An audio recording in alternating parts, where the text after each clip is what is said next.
In regard to today's discussion with the students, there have been three main areas of concern that have really captured my interest. One, what they've been taught about HIV/AIDS.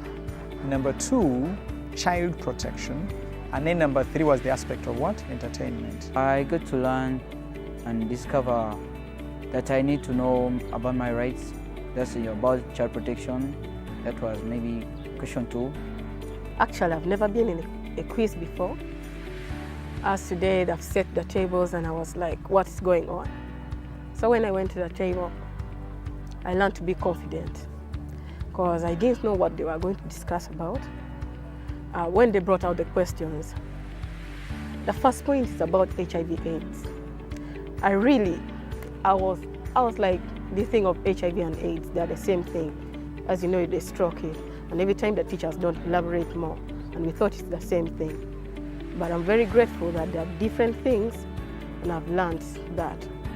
While I was listening to the moderators of today's discussion, I tried to create a link between those three items and the way they relate to the lives of of these young children that we teach in schools.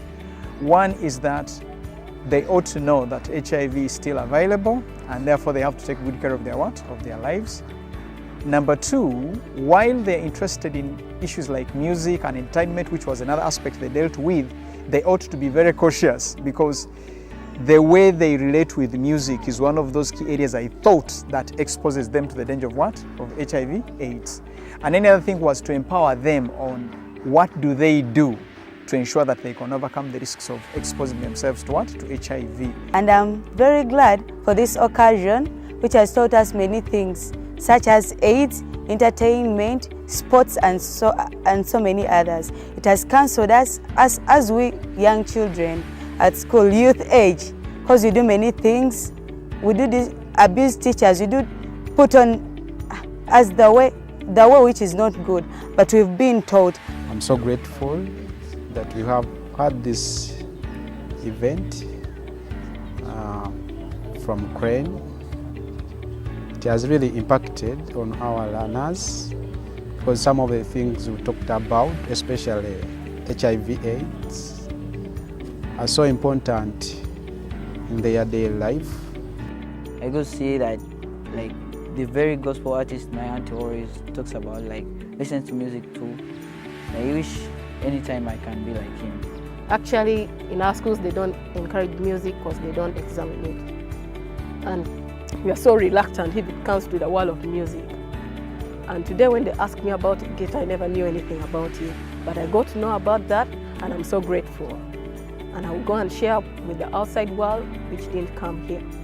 They have really got the message, and I pray that even other schools, the village schools, will also get the chance. We believe and know that each and everything they've taught, we've got it, and we know that we're going to make improvements in our lives because there's something they teach about how it's like masturbation, because I have not been doing it, but since I've learned about its disadvantages, so I'm going to try to avoid it.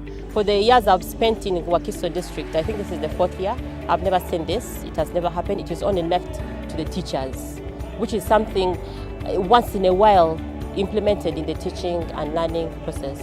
It was a productive discussion and it's going to change their life a lot, even after a year. This program has been educative, yes, and it is something that really needs to be, not only, it shouldn't be left only to the teachers, but it should be something that is incorporated. We should work together with the teachers. We are really very grateful because most of our students don't get the chance to get such information.